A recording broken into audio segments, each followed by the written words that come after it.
राधे राधे भावांनो आणि बहिणींनो, स्वागत आहे माझ्या नवीन एकदा ब्लॉगमध्ये. तर भावांनो आहे ना, आज आपल्या बागावर पावडर मारायची भावांनो. आपण आता जाऊ आपल्या ट्रॅक्टर पाशी. आपले संग आपल्या छोट्या भावांना आपण जातो आपल्या ट्रॅक्टर पाशी. ॲक्च्युली भावांनो आपण आता आलो आपल्या ट्रॅक्टर पाशी भावांनो. तर भावांनो आपल्या ब्लोअरमध्ये आहे ना, तर जरा जास्त पाणी भरवतं भावांनो आपण. तर भावांनो आपण थोडं पाणी काढून देऊ भावांनो. तुम्ही बघू शकता भावांनो. तर भावांनो पाणी काढायचं काम चालू आहे भावांनो. तुम्ही बघ ॲक्च्युली भावांनो आपण आपलं औषध घेऊन येईल भावांनो. आपण आता टाकून देऊ बादलीमध्ये. तर भावांनो आपलं औषध आपण एकदम मिक्स करून राहिलो भावांनो आपण. तुम्ही बघू शकता भावांनो. तर मिक्स करून झाले भावांनो. आपण देऊ आपण आपल्या ब्लोअरमध्ये टाकून भावांनो. तुम्ही बघू शकता भावांनो औषध टाकून झाले भावांनो आपल्या ब्लोअरमध्ये.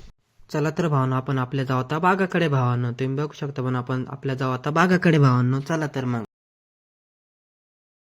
ॲक्च्युली भावांनो तुम्ही बघू शकता भावांनो आपलं पावडर मारायचं काम चालू आहे भावांनो. तुम्ही बघू शकता भावांनो असं काम चालू आहे आपलं पावडर मारायचं भावांनो काम. बघू शकता भावांनो आपले द्राक्ष वगैरे एकच नंबर आहे भावांनो आपले द्राक्ष. तुम्ही बघू शकता भावांनो आहे का नाही क्वालिटी मग भावांनो. तुम्ही बघू शकता भावांनो. ॲक्च्युली भावांनो आपली पावडर मारायची झाली भावांनो. तुम्ही बघू शकता भावांनो. तर उरेल पावडर आपण भावांनो काढून द्यावं राहिलं भावांनो. तुम्ही ॲक्च्युली भावना पावडर काढायचं तर झाले भावांनो. तुम्हाला जर भावना ब्लॉग आवडला असेल तर फॉलो करा, शेअर करा, कमेंट करा, लाईक करा भावांनो.